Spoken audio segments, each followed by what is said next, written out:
In the name of the Father, Son, and Holy Spirit. Well, I'm Anastasia Young, and this is my husband Thilo. And what we're going to do tonight is tell our story of how we came to Orthodoxy. And because oftentimes when people meet us together and they realize neither one of us are Egyptian, they'll look at us and they'll say, "You both converted?" And we say yes, and they say, "Why?"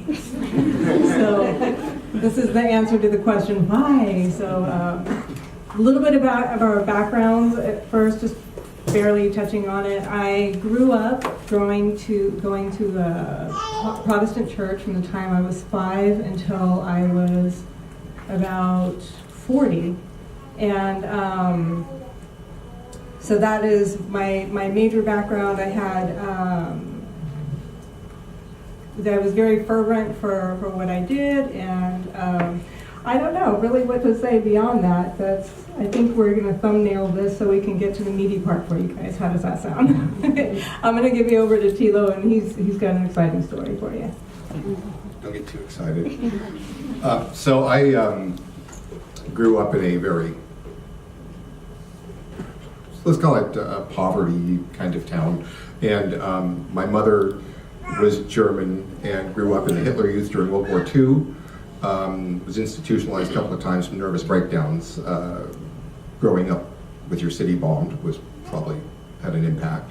And my dad was a junkie and an alcoholic and wasn't around a lot. And so we grew up, the Mormon church came and was wonderful in helping care for families and bringing them food and helping them with their needs and so on. And so it was very attractive, and my mom joined the Mormon church where I grew up, and then there hit an age where we were getting a little close to the time where you would go on a mission. I was getting like close to 16, and there was always this one fundamental belief in Mormonism, that as a spirit child in heaven, in your pre-existence, you would choose where you were going to come and be born.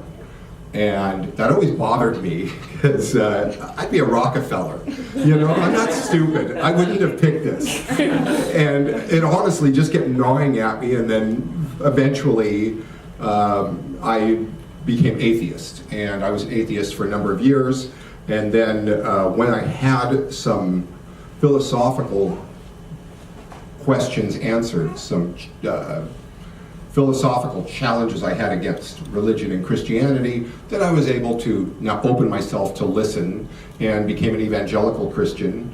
And then many years later, and there's a lot in between there, that ended up meeting Anastasia, and then there was a journey that led us up to the point of really studying our faith and then teaching it to college age youth and so on. So that's kind of the brief thumbnail version of kind of up to this point of inquiry.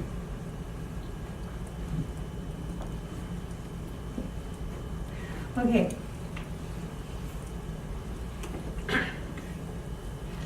Okay, so up to this point, we are now evangelical Christians, had been for some years. And what we had was experiences of God as we understood it. We had truly encountered and experienced God as evangelicals. And I don't know how familiar you are with Protestant evangelical teachings formally, but I'd be willing to guess a lot of it is permeated into your theological understanding that you're not even aware where it came from. And it's not Orthodox, but it is Protestant. And one of the fundamental tenets is about believing the right thing. So believing the right thing is how, and then confessing in prayer that belief is how you enter into life in Christ and how you get assured heaven. And so we had experiences with God, and they were directly connected to certain teachings and practices. And so this was the framework of our understanding as evangelicals. Now, there were some issues that, even though we were, very studied, that we had some problems with as evangelicals in our own churches, and we shared these problems with other evangelicals, and we were pretty knowledgeable. One of my pastors used to give me his sermon notes to theologically check them for him. So we were tended to be by the way, it's rather disappointing that we were like the honor students over there. We come here and we're getting D's. And we find out we were in the remedial class. Like, this is the AP course, you know? That was rough. But we had some serious issues with a few items, and we each had our own. One of mine was this thing that everything was about me. That from the moment I walked up to the door, and the greeter, and the ushers, and the person on the worship team, to the pastor, everything's directed at me and facing me. And this isn't just an evangelical thing, this is an American thing, that what most people base their truth upon is what I call goosebump veritology, which is, I hear something and, oh, I love that, and oh, look, I got goosebumps, so therefore it's true. And this is what we tend to do, is to base truth no longer on modernism and the Age of Enlightenment, on reason and facts and evidence and information, but it's based upon my personal response and whether I got goosebumps. And what ends up happening is you start taking all the pieces that you like and they match you. And guess what your God ends up looking like? He looks like you. And you end up worshiping in front of a mirror. And this was something I had discovered and understood as an evangelical, that everybody's going off into these branches and they'll offer you a God that looks very much like you do. And so I'm going to go to that church. Oh, over there's one that looks even more like I do, so I'm going to go over to that one. It's not seeking truth, it's seeking something that matches you, not you looking to conform to it. And so this self-centered sort of approach I had a real problem with. And the issue of marketing, and Anastasia will go more into that, but don't think for a moment that what you see is just coincidental, or it's just somebody had this great idea how to make people feel more welcomed, or how to kind of do all the things in the way that they're done. There are market teams, researchers, that set this up. The first big mega church, and you can look into the history of it, Willow Creek, was based on market research team. And it worked, and it exploded, and it was a huge mega church, and that was the model that all the other ones started to follow. And actually, most people don't know, that church repented later and said we were wrong, because yes, we grew the numbers we were looking to grow, but the disciples left. All the people that were the true hardcore disciples left us. So this was an issue, what goes on at church meetings and so on, and Anastasia will talk about this more, the stuff that goes on behind the scenes, and the seeker sensitivity. So everything is geared towards, is America, towards lower prices and better service, toward customer service, toward making the customer happy. And these were complaints we had back then, and they were shared by other astute Protestants. So you can't even use the word Protestant because it covers so many different bases, but there are the ones that are very knowledgeable and scholarly in their own beliefs, and there are the ones that, oh my gosh, that made me feel so good, that must be the Holy Spirit. And so there's just this broad array. But those who were very well studied had very many of these same issues with things going on that I did. I had much of the same issues, but I had my own.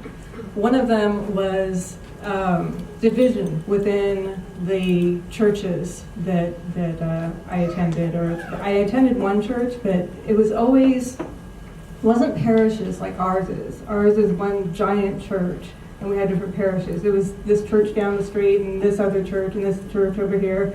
And the pastors would always use the phrase, about the church and about the global church. But then when it came time for events or encouraging people to welcome guests, they would say, we want our church to stand out among all the other churches. We want people to walk into our church and feel warm and welcomed. We want them to feel loved. And so there was always this competition with other churches. And I was always wondering, why don't we join forces, like when there was homeless outreaches or things like that? Why wouldn't we join forces with the church down the street that already has a really strong ministry? Well, because they were worried about sheep stealing. They were worried that this other church might start stealing our congregation, so they have to hover over it like a hen over her chicks, and it's like, these are our parishioners. And it's just funny because all of you guys are from different places, and so many of you that I know and have gone to different parishes, and it's like, it really is the church, but I'll get into that later. Another thing was, and remember that as we're saying this, that this is not problems that we had as we were checking out orthodoxy. This is as Protestants, that when we were still in the Protestant world, that these were just kind of problems that we were experiencing. And the next one was creating new traditions. It just really bothered me that we were so anti-tradition. It was a tradition to be anti-tradition. And it's like, we're anti-traditionalist, but you come in, we have 3 songs, then we have offering, then we have 2 songs, then we have a speaker, then we have communion, and then we leave. So it's like, well, that's liturgical, and that's, that's a set session, and that's a tradition. And then there was like asking, everybody always talks about like, go into all the world and preach the gospel. I started asking people, well, what does that mean? And it's like, well, that Jesus died on the cross and rose from the dead. And they didn't, and I'm like, well, Jesus sent people out before he rose from the dead. So if he was having them go out and share the gospel, he couldn't have been preaching that. So what is that? It's a tradition that they had to say that. And they didn't even know why they were saying it. They didn't even know what the gospel was. Finally, altar calls. I don't know if you're familiar with altar calls. No, I'm seeing people shake their heads. This is usually at the end of the service where people who are not Christians have the opportunity to invite Christ into their life. Now, there's good intention behind it, but as Thilo always says, that if our daughter came home after meeting some man and knowing him for 30 minutes and said that she was going to dedicate her life to him and marry him, we'd say, pump the brakes.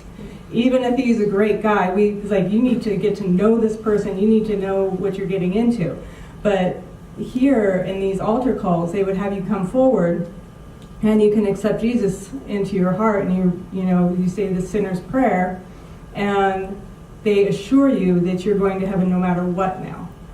And just all of these things just kind of stuck in my craw, that we were so anti-traditional, but we're making up these new traditions. We don't even know why, and we don't have a basis for this. And I even confronted my pastor on it and asked him, like, where do you see altar call in the scripture?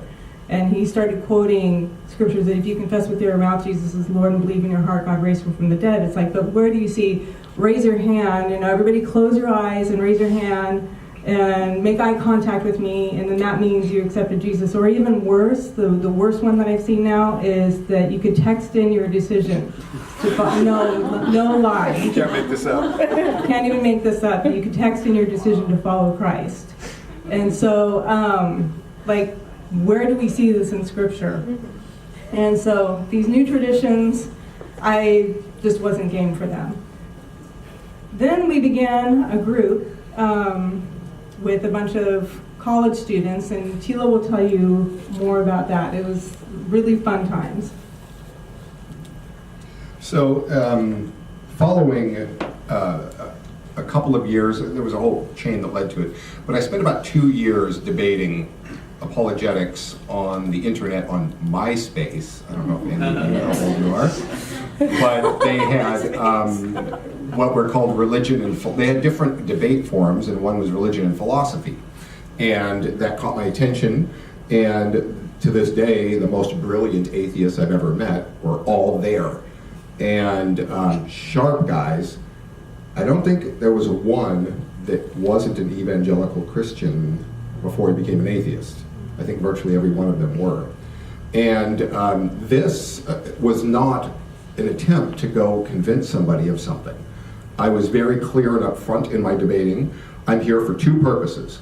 One is to gain challenges against my faith that will tell me what I need to learn. So I'd get a challenge, I'd order a book, read a chapter, go find the information. Oh, wow. And believe me, at the beginning, you're scared to death. You are sick to your stomach when you go over there and turn on your computer, what you're going to see you got challenged with. And it's so scary. I mean, it's horrible. And then I go research it, and when I find the answer, I'm like, oh my gosh, this is so compelling, this answer. And now I'm more solid than I was before. Then the next challenge comes, and I'm sick to my stomach again. And then I find the answer, and I'm more solid in my faith than I was before. This pattern keeps going on until you become a little more solid each time, and a little less scared every time you approach your computer, and eventually at some point, you're not afraid anymore. And it takes quite a while. But I would debate, so it was to gain challenges against my faith and to test other worldviews for internal consistency and external application. So this was, I had a methodology in place. This is what I'm here to do. And so literally 4 to 8 hours a day, 7 days a week for 2 years, I did this.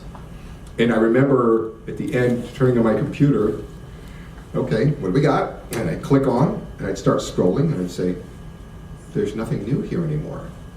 These are slight variants of things I've already debated in depth. I mean, long debates. There was nothing new. And I remember, to this day, pushing my chair back and turning off my computer and saying, I'm done. I'm done. So now I've got this information, and so we began teaching a college age group. Now, I understand 45 minutes is about as long as you can lecture somebody, and I get that. I agree. I glaze over too. But we did it in a discussion format where we sat and talked. It would be 3 hours every Friday night with college age kids. In the summer, meeting on a Friday night for 3 hours until Starbucks closed. And then we'd help them clean up and stack the chairs because we sat outside. And then we go back to our place very often for 3 more hours. 6 hours on a Friday night with college kids because they wanted to. They were engaged. And the group would vary between maybe 10 or 15 up to 40, or so. These were very dedicated people. So this is where teaching, we called it Theology Night, and we taught theology and apologetics to this group. And in the course of this, one of the young ladies asked me, how do we get our Bible? It was a good question. So I said, I've got a book. I had this whole library. Whenever a question would come up, I'd buy a book. Even if I only read a few pages or a chapter, bam, now I got the book. So I had this book, and it was by a very well-known Protestant scholar named F.F. Bruce. Very well-renowned early church scholar in the Protestant world. And I studied this, I handed her the book, and I said, here, you teach us. And she had it for a few months and then handed it back and said, no, no, I'm not going to do this. And so it fell back on me. So it took me 3 months, and I went through the book 3 times and prepared a teaching. That teaching included a 32-page handout, took 18 hours to teach, and was a pretty in-depth picture of how we got this Bible. And in the course of this study, there were a couple of things that really struck me. One was the saint. The first place you see the list of books in the Bible that you have, that I have, that everybody has, was where? Saint Athanasius, Yes, Saint Athanasius. Do you know you guys are the first group to answer this? Yeah. I've done this over and over again. Yeah. So applause to you. So Saint Athanasius, as you know, was the Bishop of Alexandria, and every year everybody needed to know what day's Easter going to come on, because it goes by the solar and lunar cycles and so on. And so when's Easter?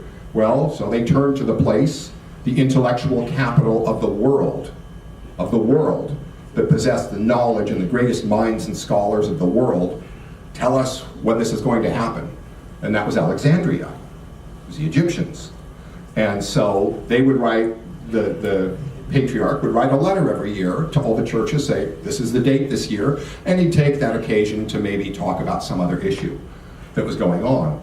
And in 367 AD, that issue was the question of which are the right books. And that's where he lists them out. That's the first place you see them, from St. Athanasius. Also, St. Athanasius really struck me just who he was, because including the apostles, he's among the top 5 or 6 most influential Christians ever. He's always told me, he's the reason we're not Jehovah's Witnesses. Like, literally, he's why. Otherwise, we'd be Arians, which is essentially, proto-Jehovah's Witness. So Athanasius really struck me. And there was another man named Irenaeus. Irenaeus, which is my baptismal name. Funny story, everybody in the church has somebody who brought them to the faith. Either a friend, somebody they knew, introduced them, or in 98% of the cases, your parents, right? It was literally Irenaeus who brought me to the door. I never even met a Copt or an Egyptian that I knew of that was a Copt or an Orthodox person. It was Irenaeus. So Irenaeus was battling the Gnostic heresy. And the Gnostics believed they had a special knowledge, a secret knowledge that was passed on to them through this little chain, this secret chain from the apostles, and it was the knowledge that was too lofty for you regular people. So it was secret knowledge. And Irenaeus said, nonsense. He said, if the apostles are going to pass on anything of value, it's going to be to the bishops they personally selected. And it's going to be in the communities where they spent years teaching the people. Where they built the actual church communities, that's where they would deposit that. And you go anywhere in the world. And now, Irenaeus was, to give you a little background, he wrote this around 188 AD. He was a student under Polycarp. He was the bishop of Smyrna, which is now in Turkey, who was a disciple under John the Apostle. So he learned from the guy who learned from the apostle. Okay? Now he came from Smyrna in Turkey. He was very well studied and friends with the Pope in Rome, the Patriarch of Rome, and he was the bishop over in what's now France.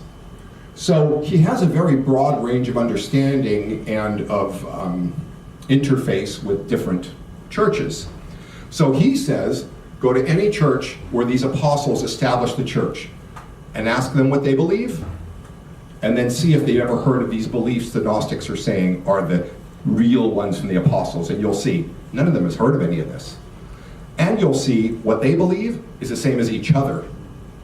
Then he said, look at their writings and see. You will find out these Gnostic writings, none of them has heard of any of these. They don't know what these are, but they all hold the same writings as each other. Well, this was in my study of how we got our Bible, because it was dealing with the concept that there were already known apostolically penned writings that were known by the churches. So this was the value of it in the context of the canon, but that principle just stuck. It's like, this is it. This is foolproof. Here we have all these churches based on the Bible, which the irony is Martin Luther wanted to end the papacy, the Pope of Rome. Instead, he created hundreds of millions of popes, because anybody could pick up a Bible and become a pope now. I'm my own pope. So I pick it up, I interpret it, and if I interpret it different than the others, well, now a new schism is born, a new denomination, a new church. And to date, there have been about 38,000 of these schisms.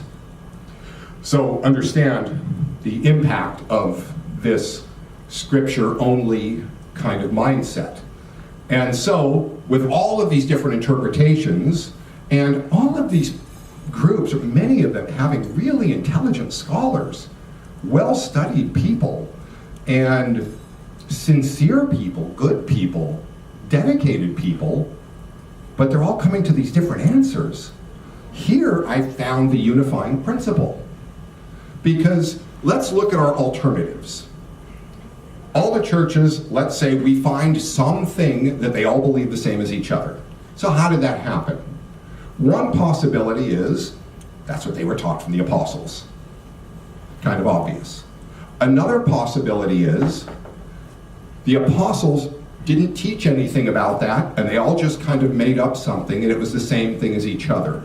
Now, mind you, these churches are independent of one another, scattered throughout the world, the known world at the time. They don't have Facebook, they don't have Twitter, so these are pretty independent churches. So maybe the apostles didn't teach on that subject. Well, we'll get to what those subjects are, and we'll find out that's an impossibility. They didn't teach about it.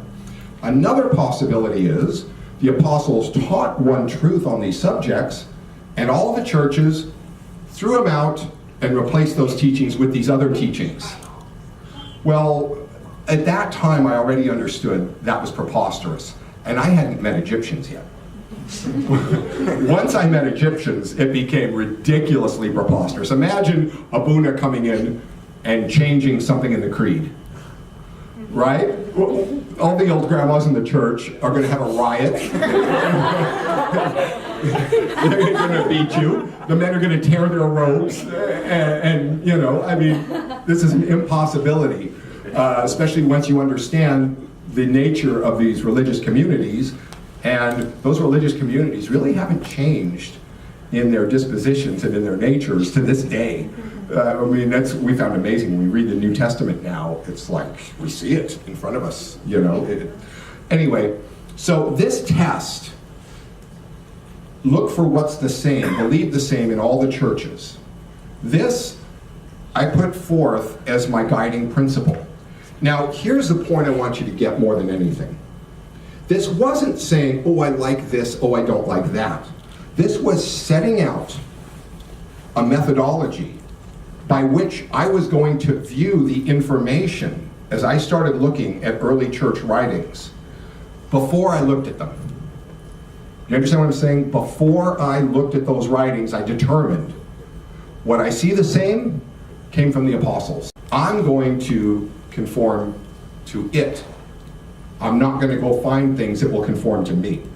This was, as best as I was able, a way to objectively find out what authentic Christianity looked like. And so this was the precedent. I'm going to apply this and move forward. All right, you can go to the next slide.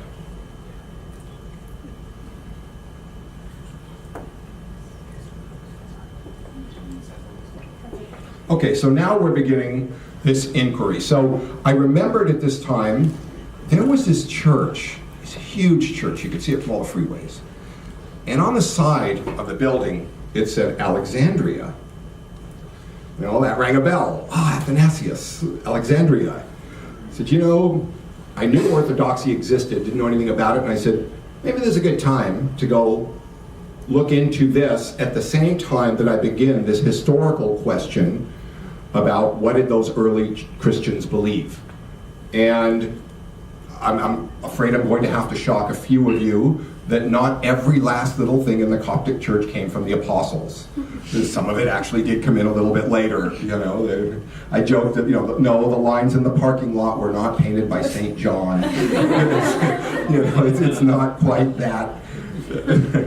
So anyway, this church says Alexandria. I said, okay, I'm going to go there and learn about Orthodoxy. And at the same time, I'm going to do my own independent research about the early church. So I decided one Sunday to go there. Well, the first thing I did was I walked up to Abuna Daniel. I was waiting. Okay, I was new and I didn't know any better, so I showed up early. Okay? I've repented, and I try to get as late as I can, and you know, like the end of Matins is about the best I can do right now. Forgive me. So I meet Abuna Daniel out on the steps, and I told him what I'm here to do. I'm here to learn about this early church. I've been studying, and I'm here to find out what about Orthodoxy and simultaneously do this historical research. And he said, well, that's good. He says, stay for a while and see how you like it. And my response was, how I like it is irrelevant to anything. Because if I absolutely love it and it's not true, I'm going to leave. And if I absolutely hate it, but it is true, I have to conform to it. I can't be making a God in my image, because when I die, who's going to save me? I've been worshiping myself.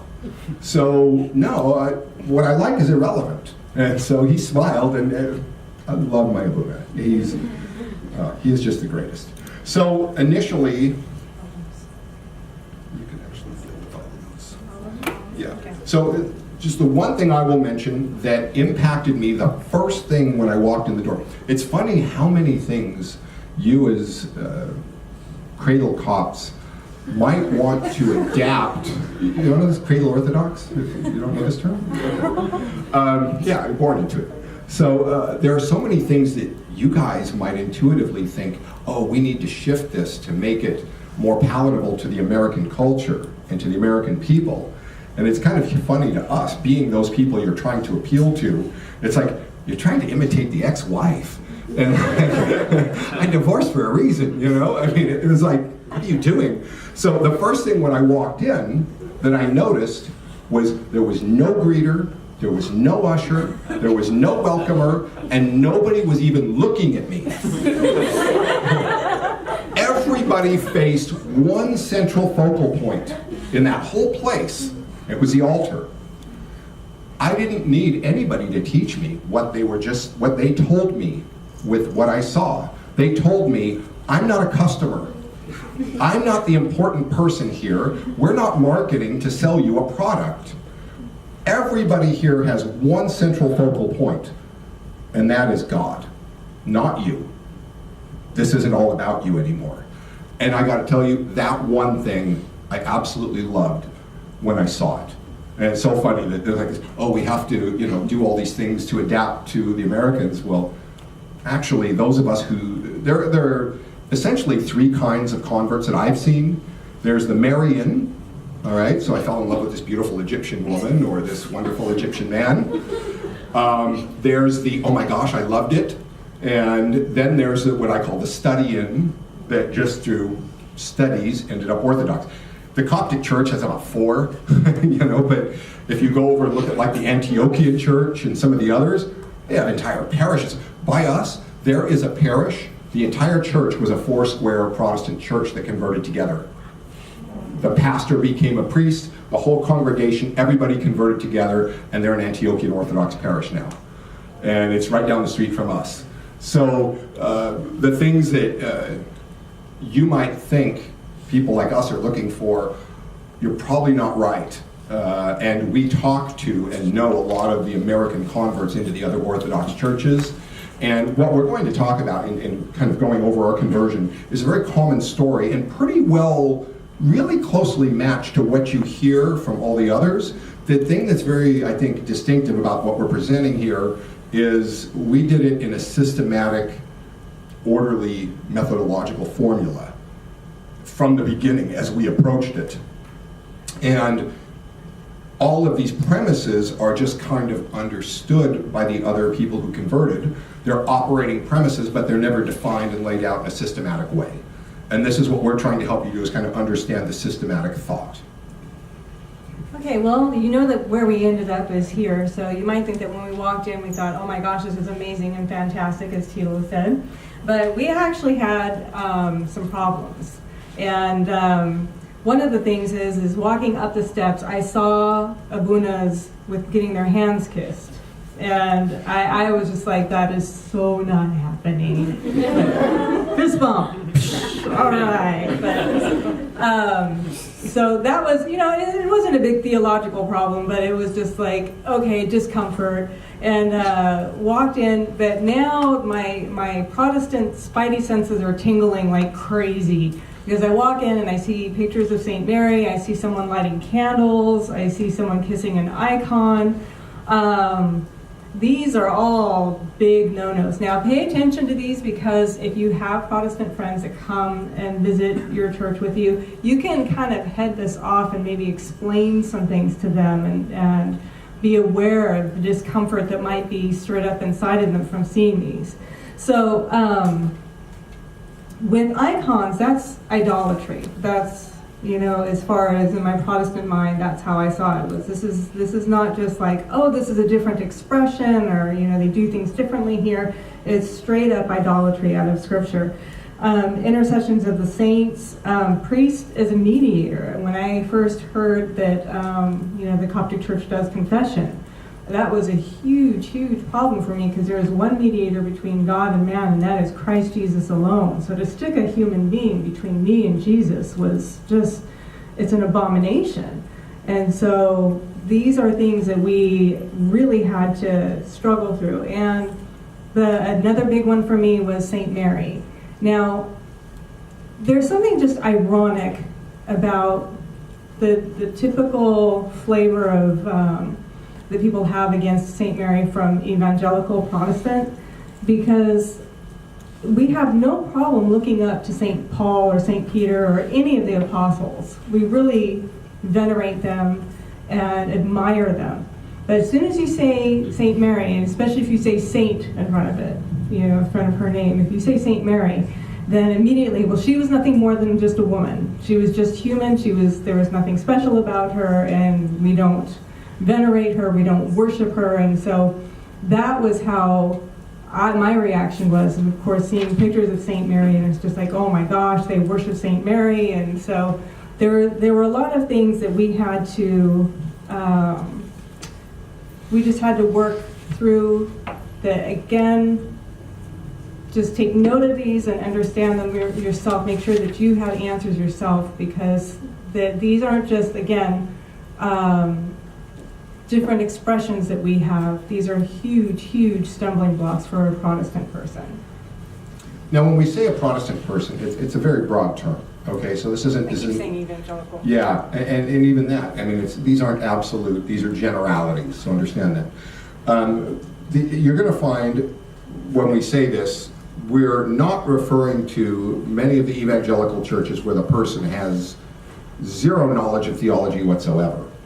It's just, oh my gosh, I get goosebumps when I go to church. And that's about as far as the theology goes. And in an attempt to be non-denominational, remove the divisions between the churches, you end up really removing theology until you have little to no theology left.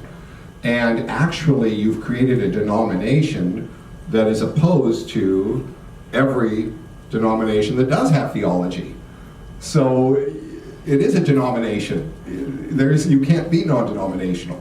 And so for those, in those churches that really never understood their own Protestant theology, because it was never really taught as a theology, and it's just, oh, let's just love each other and be good to each other and love Jesus and clap when we hear the song and raise your hand, and this is really the extent of their theological understanding. That's not what we really are talking about. Some of those that grow up or have been in that world won't have an issue with the icon, St. Mary, the intercessions of the saints, or any of these issues, because they have no theology anyway.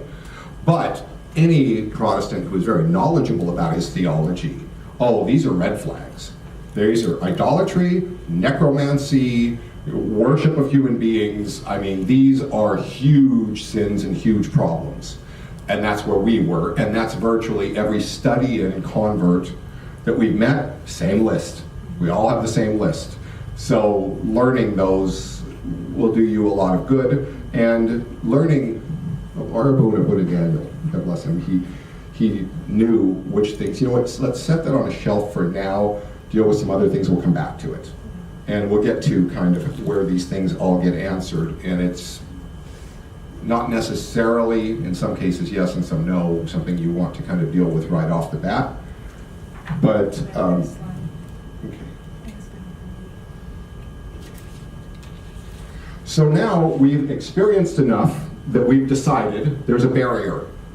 We cannot become Orthodox.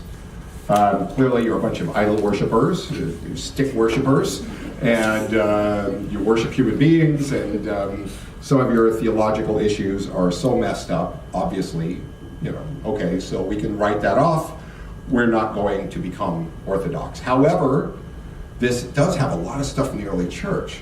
So our choices are, we're done, we're not going to become Orthodox, or let's stay and gather some things that are beneficial from these early beliefs that we can take back with us.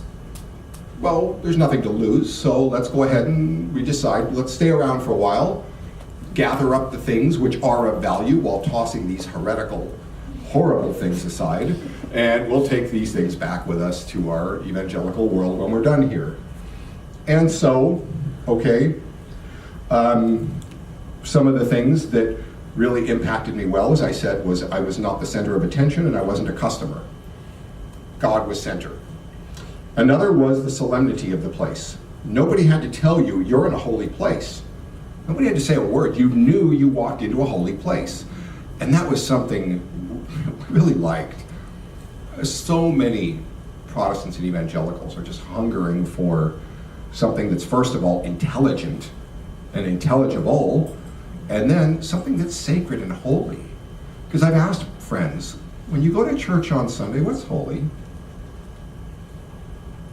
Nothing. Nothing. As a matter of fact, the one thing you hear that might, okay, well, the people. So really, is it the people? Or is what happens when you die with your body? Can you just cremate it, toss it out? Does it matter? No, it doesn't matter. It's just a tent you fold up. So it's not the people that are holy, it's the spiritual entity inside of the body. That's what's holy. Nothing physical is holy. Nothing in the building. Not even the body once the spirit leaves it. Well, for any of you who have studied any theology, that's really close to Gnosticism. It's a dualist mindset. It's very important to understand. And for us, because we've done the studies, we're seeing, oh, these are holy things, and starting to understand what's going on here. So the solemnity of the place, something that really struck me as weird. I was in a place where you go from living in the world, separated from God, to connected with God in 3 songs. And the first one is fast, and then the second one is slower, and the third one is very slow with a bunch of repetition at the end. Okay? And now, oh my gosh, I've got tears, I've got goosebumps, look at it's the Holy Spirit. And when you leave church, before you leave even the parking lot sometimes, you're flipping somebody off, and you're pretty much back to the way you were when you walked in the building around the time you leave.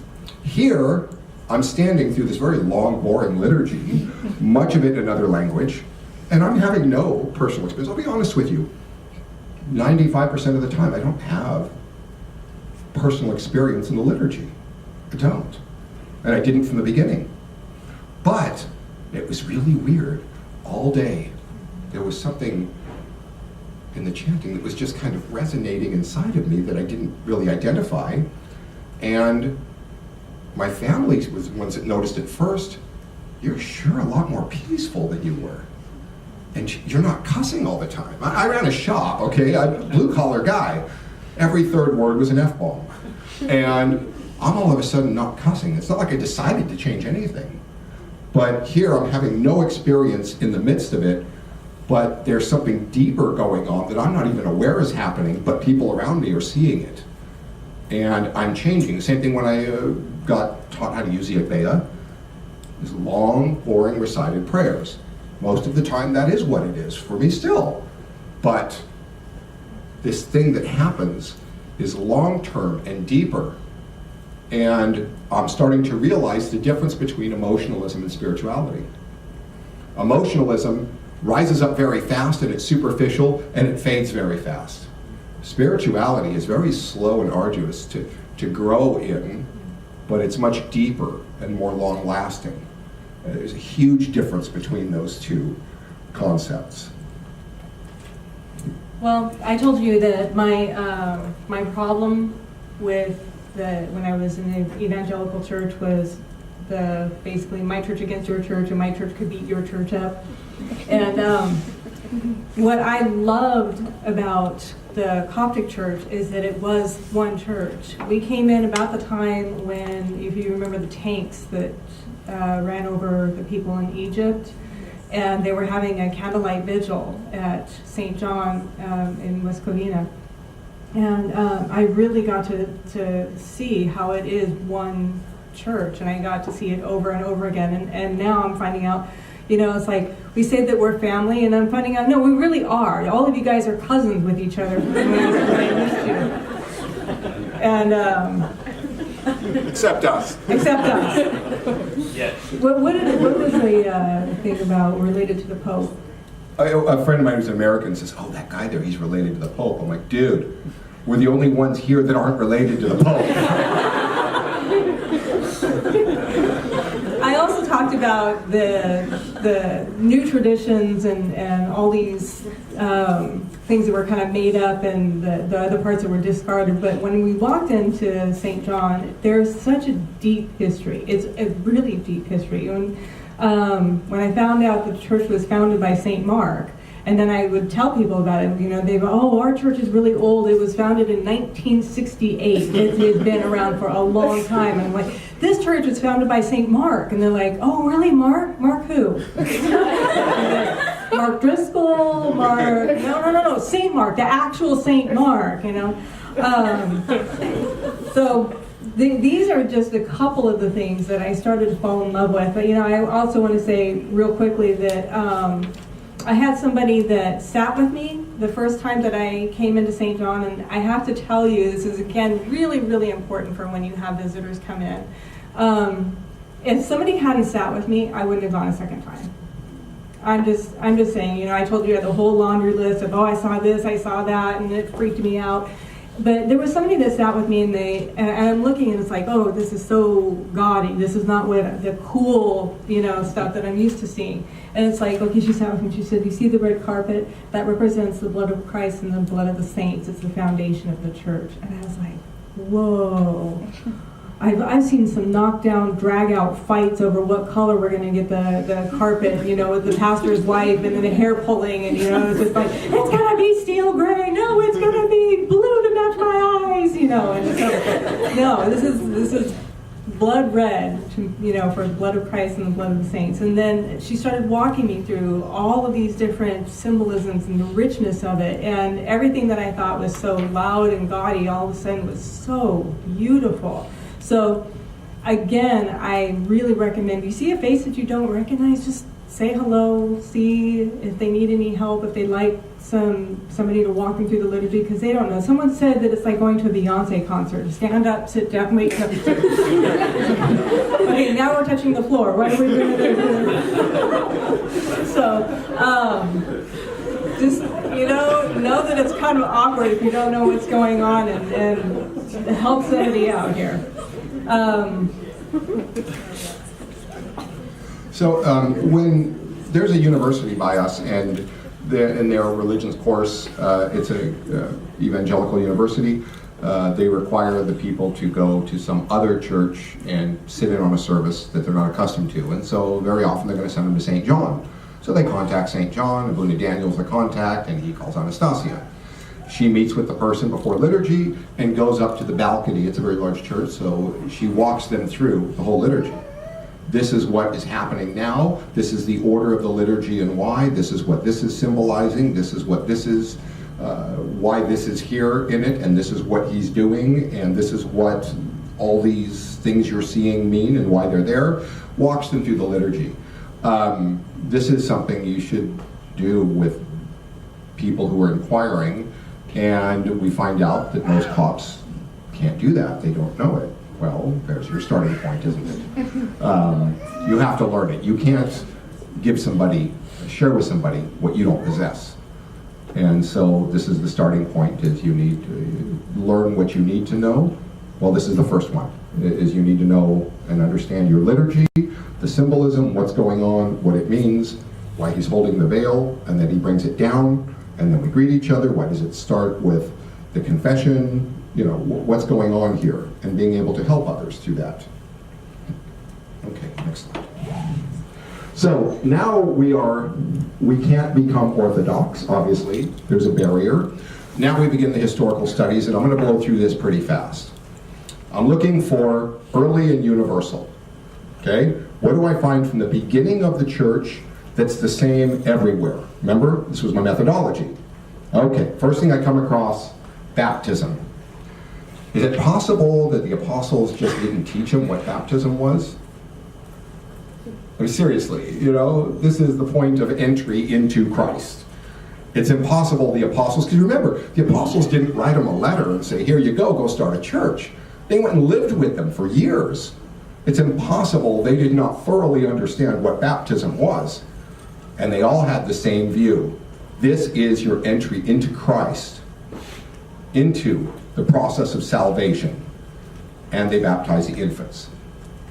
So here we were taught baptism is just an outward symbol. As a matter of fact, they go out of their way to tell us there's nothing magical in this water. There's nothing happening here that's magical or anything. This is just an outward profession of an inward. It's an outward profession of an inward decision. And just like your wedding ring, they'll say like, this is just a symbol. If I take it off, it doesn't make me unmarried. So it is just an empty symbol, but it's to show everybody the decision that I've made. So clearly, this does not match what we were taught, but this is what the early church believed about baptism, your entry into Christ. The next thing, communion. Well, this was the reason they met. Is it possible the apostles didn't teach them what this was? They're spending years with them, and this is the very central focal point of their assembly. It's impossible they didn't teach them what this was. And what did they teach them it was? What am I seeing universal from the beginning in Ignatius and in all of the early writings? That's the body and blood of Christ. Well, I got another problem, because this is crackers and grape juice. This is, again, just an outward symbol, snack time. This is something that's just to remember him. This is all it is. There's nothing magical going on here. There's nothing, this is just crackers and juice. It's a memorial that we remember what he did in dying for us. Well, apparently St. Ignatius didn't get the memo. And he was actually trained by John the Apostle. I think I'm going to have to listen to him, because all of them are saying the same thing. And they knew apostles, and their communities knew the apostles. Imagine somebody coming into the Coptic church and trying to change your view on communion, that this is just wine and bread, and there's nothing here, it's just an outward symbol. What do you think would happen? I mean, it pretty much, funny quick story, when I'm studying the Canon, Jerome, if you don't know who he is, he's early 5th century, and he translates the Bible into Latin. And when he translates the place where Jonah sat underneath at the end of the book where he's in the shade, the traditional Septuagint had it as a gourd, is what it was called. Well, he translated from the Hebrew directly and thought the best translation was the word ivy. It was an ivy.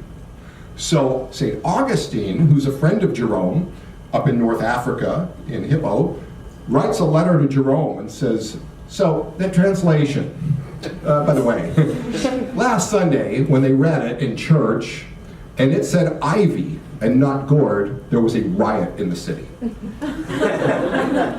Now, they're going to riot because you changed gourd to ivy, but change communion? No worries, nobody's going to object.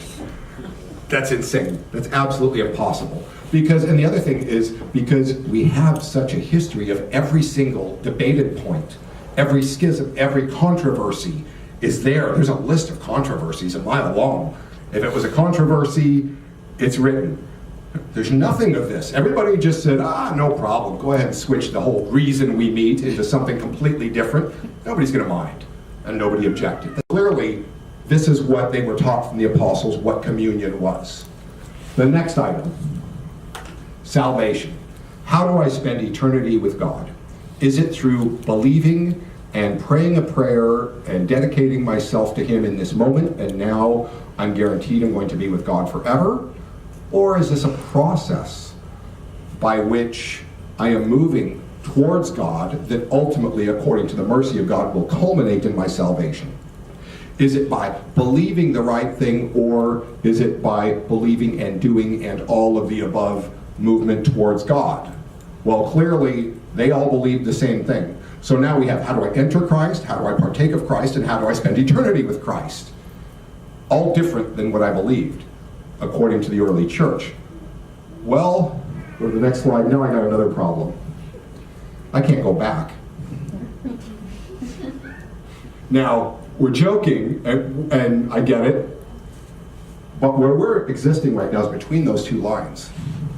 Now, you guys are in the church where you were all born and raised, and probably a lot of you don't know 90% of the things we're saying, because we just kind of go along with whatever we're told, and we never really pursued things this hard.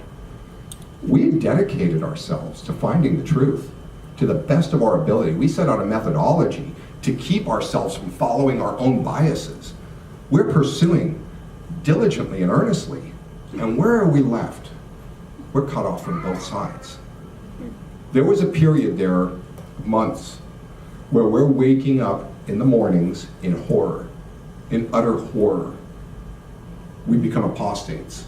We've cut ourselves off from both ends. It's like we rowed out, and now we can't see the shore and we can't see where we're going. We're adrift in the middle of the ocean. And there's no way to convey the kind of fear we were experiencing. And in the morning, I'd wake up terrified, and I'd literally have to talk myself down off of the terror and say, okay, even these issues that are obviously wrong, icons and so on, if they're that wrong that they disqualify you from actually being a Christian, then there was no Christianity for documentably at least 1,100 years. Because actually the icons, the intercession saints, some of these don't actually show up on the historical radar for a couple hundred years the way we understand them, or a few hundred years the way we get them. So there's this period in there that I can't track it to the apostles.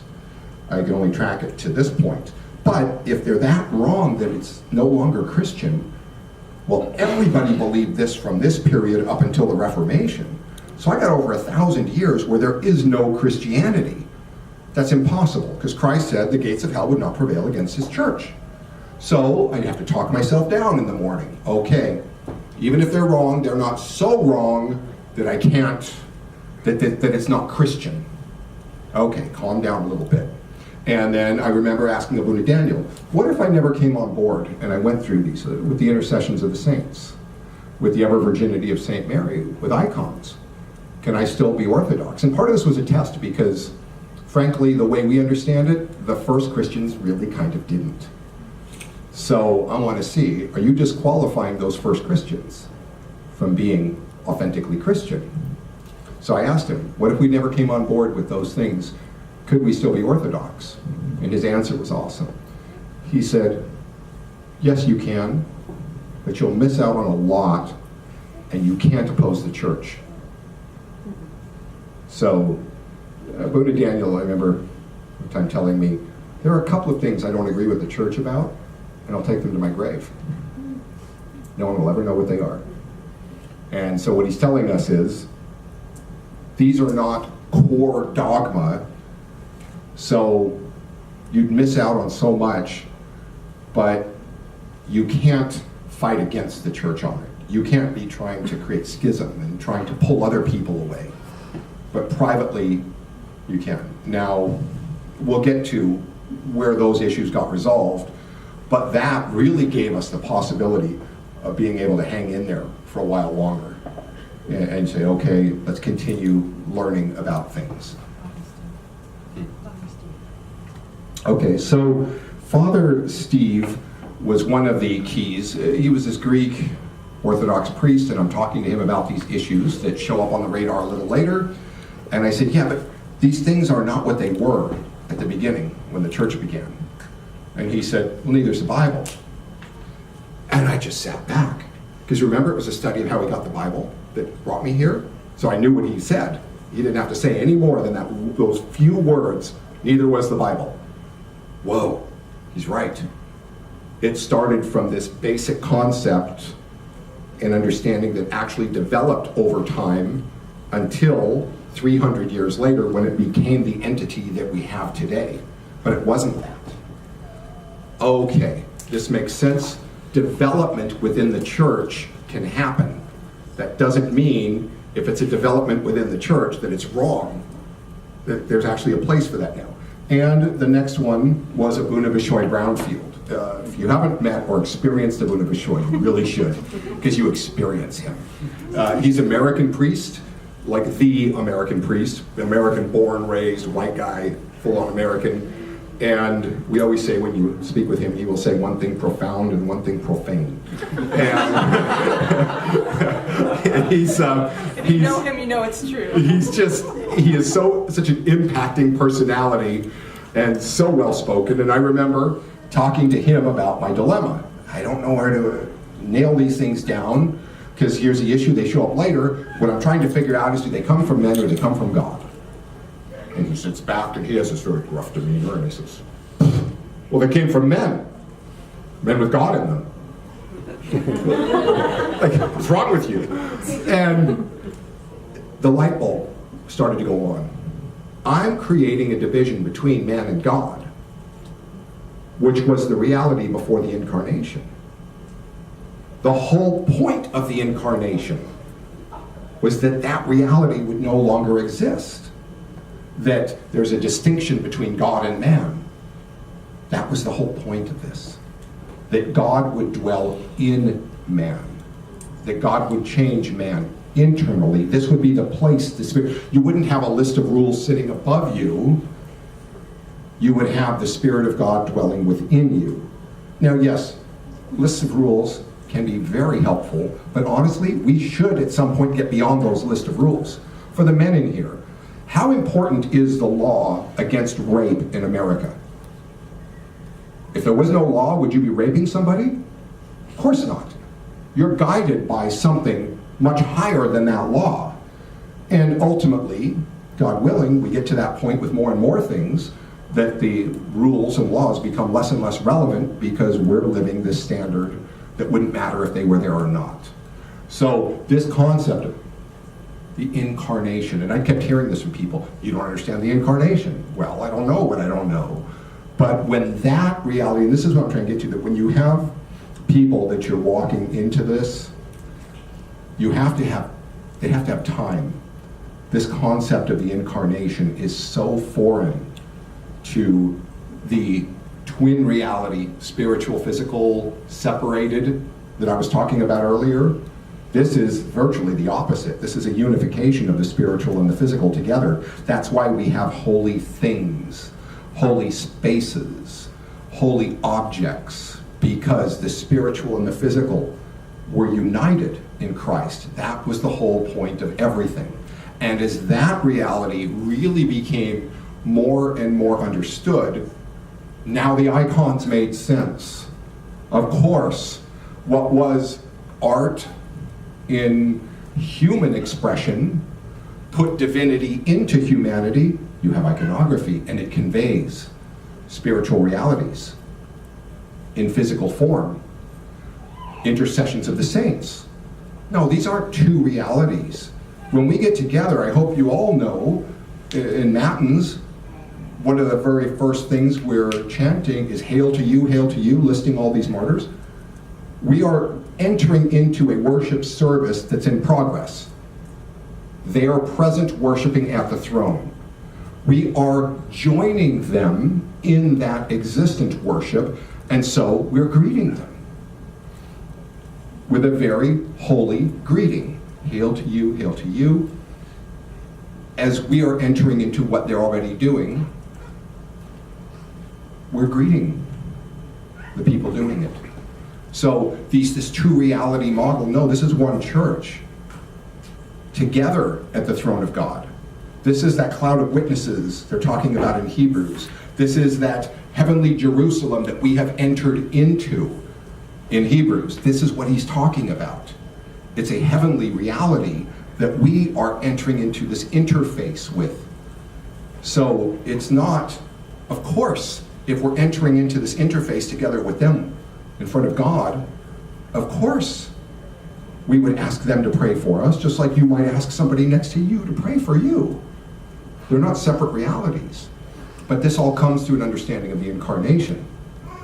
Of course, all these other things just fall into place once you get that. But it's not something I can even sit down and tell a person who's trained in Protestant theology. It's something you have to hear a number of times, and has to absorb slowly and process until you really grasp what this means, this incarnation. But it's the key. It's the key thing that will unlock all these other things, is instead of understanding salvation as a legal process with a balance sheet of pluses and minuses, it gets wiped out by the blood of Christ, and his plus sheet gets poured onto yours, instead of a matter of a courtroom issue, which is the understanding in the West, that's what salvation is, it's a courtroom issue. This becomes what's called an ontological issue, an issue of your very state of being in Christ, joining humanity as a being together with divinity. Once you really come to understand the incarnation, the rest of the pieces will start to fit. Okay, next. So now, I've removed one of those barriers. I'm okay with these orthodox beliefs. So cool. You know, but we still have this issue over here on the left. The Protestant teachings and practices were the reason why we experience God. This is something that probably won't even get stated to you, but is a reality that you grapple with even if you aren't aware of it. Even if you haven't put your finger on it clearly and defined it, it's there, and it's one of the major obstacles to your conversion as an evangelical. The beliefs, the teachings, and the practices are taught to you as the reason for the experience. If I'm going to reject those, and it's not even necessarily something you're consciously understanding, but it's there, I have to reject my experience of God. I have to say, I didn't experience God. Well, the truth is, if I'd had to say that, I could never have become Orthodox.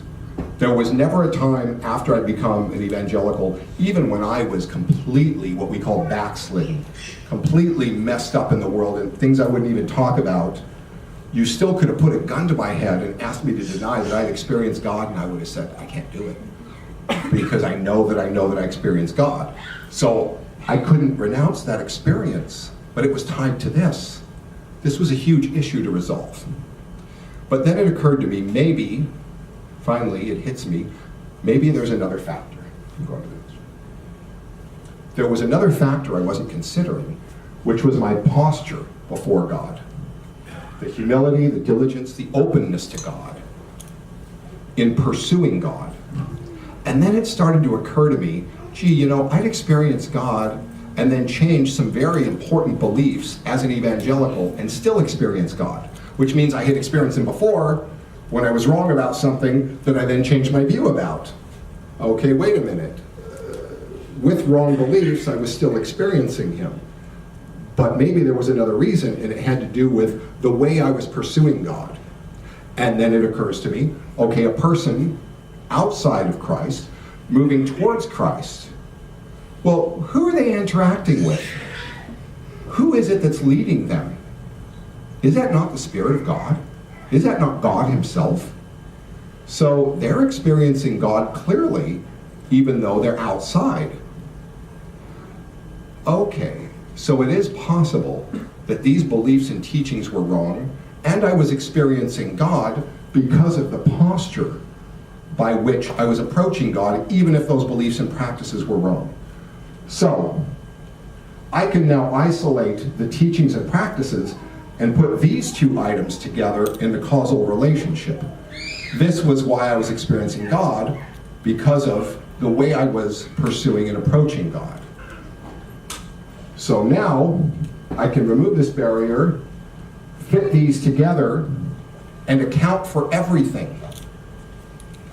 And the part that doesn't match what all Christians before me believed, I can isolate out and say, okay, that was wrong. And it still accounts for all the pieces. Next one. Now, I can set those aside and move forward into orthodoxy. Now, my other option was to reject orthodoxy. But if I rejected orthodoxy, what I was saying necessarily, in order to keep these together, if I rejected orthodoxy to keep these together, what I had to say necessarily was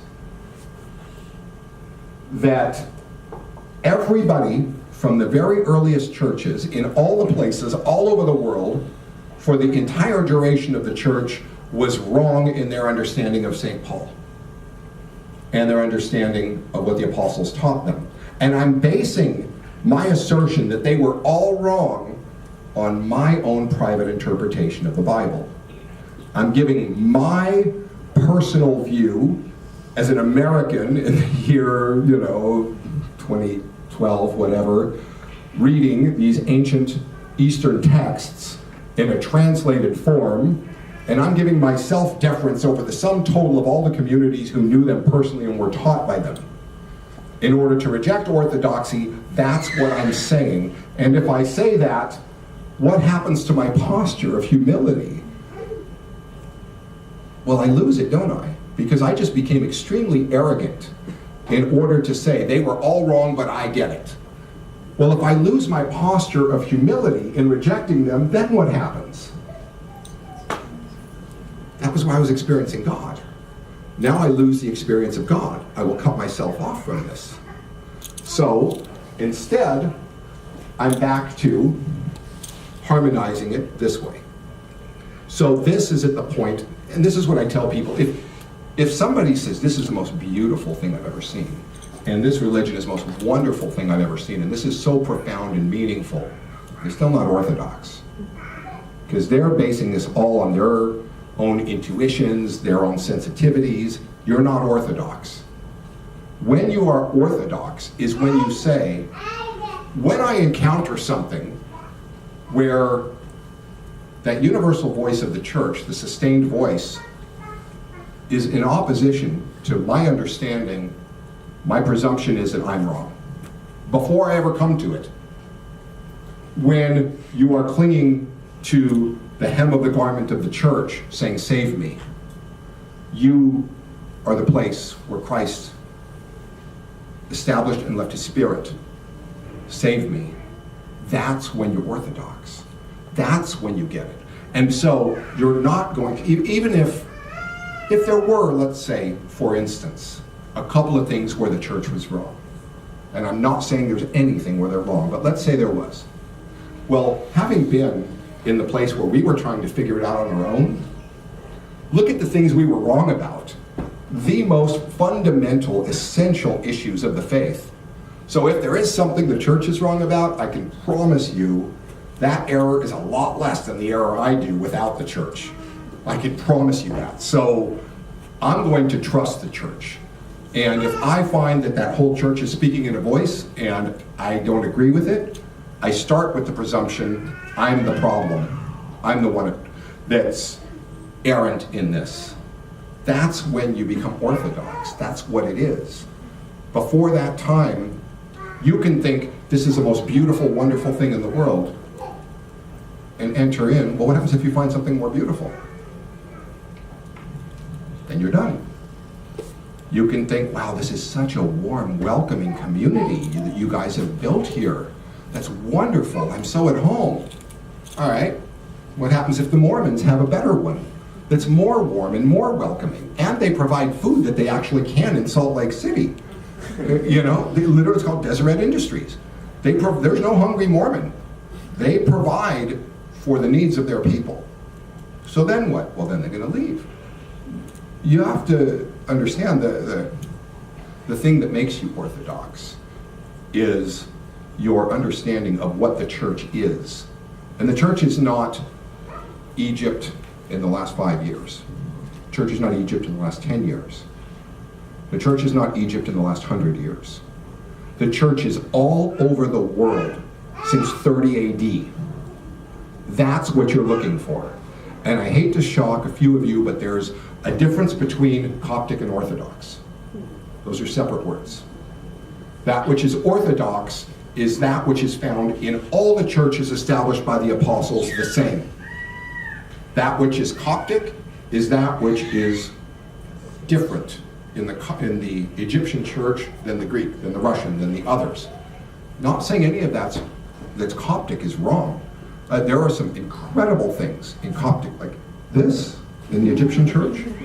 Honestly, there's nothing as an American or an English I have that can convey what this is. I mean, honestly, the warmth, the love, the acceptance, the reception, the affirmation, the greeting, there's so much conveyed in that simple gesture that I absolutely wouldn't trade it for anything. But that's Coptic. That's not Orthodox. That's not dogma. It's cultural expression. And cultural expression, I love the Egyptian cultural expression, but I understand the difference. That's not Orthodox. If it's not the same all over the world, then it's not dogma, it's more culture. And it's fine, but understand what it is and don't require everybody else to convert to it.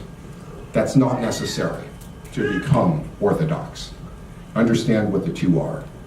That which is Orthodox is universal. So when you have a question, and this is the drum I beat at every parish, every time I speak, that if I can get this through to the young Copts, it would solve every problem I see in the existence of this church, which is simply this. When a question arises in your mind, or you see a need in the church, or a problem happening, or some new social tension by being in America, whatever that issue is, the first place you look is not in a mirror. It's not, well, I think, well, I feel. It's not you that you look at. The first thing that comes to your mind is, what has the church said about this? Meaning all the churches since the beginning. Have they encountered this kind of issue before? Has this kind of problem arisen before? If it's not this specific problem, what's the closest parallel I see that the church dealt with? Something that's very similar. And how similar is it? How close is it? What have those who came before me thought? Because this is the difference between arrogance. I look at myself for the answer, and the awareness that the Spirit of God has dwelt in the church as a whole since the beginning. Because if it has, and that church has already spoken universally, that's where you begin this whole inquiry. This is where you begin the question. This is where you begin to find the answer. You don't start by looking at you. This is something that drives me insane when I hear it. It's like, well, I think, well, I believe, well, I feel, and who are you? Honestly, I mean, there's a church that's been around for 2,000 years. You think maybe we should consult them first before your own little private papacy makes a decree? Maybe we start there? So this is, if I could convey anything, especially to younger Copts, it would be this. That's where you start with everything. What has a church said? And that doesn't mean just the recent Coptic church. There actually may be some things where some leaders at some times have been off a little, and you can tell that they've been off not because they don't agree with me, but because they actually don't agree with their own church history and fathers and earlier fathers and all the other churches. But it's okay, because we're not Rome. If our Pope makes a mistake, it's not like we're a house of cards. Okay, this Pope back here made a mistake on this theological issue. So what? We corrected it, and we moved on. And the ones before him understood it correctly, and the ones after him understood it correctly. But look at all these wonderful things he did and provided. Thank God. And we move on. So we need to look a little more broadly and a little more historically when questions come up to find our answers instead of looking in a mirror first. This is how we became Orthodox, was by doing this. Now imagine we come here after all this and we hear, well, I think, I feel, I like. It's like, we'd be back there if that's how we approached it. So this is the thing I would really like to convey, is this very basic methodology is the way to go forward as Orthodox. And this is a way to convey this faith to others. And we're going to get into, starting tomorrow, actual evangelism and how to share this faith with others. His face, boy, I've been around. Like the reading of the man with the wizard hand every year. That one always cracks me up. But I don't know if any of you got that. Anyway, you got it. So we will get into actual application and how to do evangelism, but we have to start with some operating premises and some basic principles. And this is the most basic of those principles, is the Spirit of God residing in the church. Is that true? Whatever. All right, well, you guys have been wonderful. That's our testimony. That's our story of how we came to Orthodoxy. If you have any questions for us at any time, please feel free to ask. And no, later, because we went like more than a half an hour over. Actually, I'm going to be up for a little while, so. But at any time during this next couple of days, Yeah. I don't like talking in front of a group. I hate this. I do. I hate this. Sitting down across from somebody in chairs, I do that for hours, and I'm very comfortable. So, in the name of the Father, Son, and Holy Spirit, thank you very much.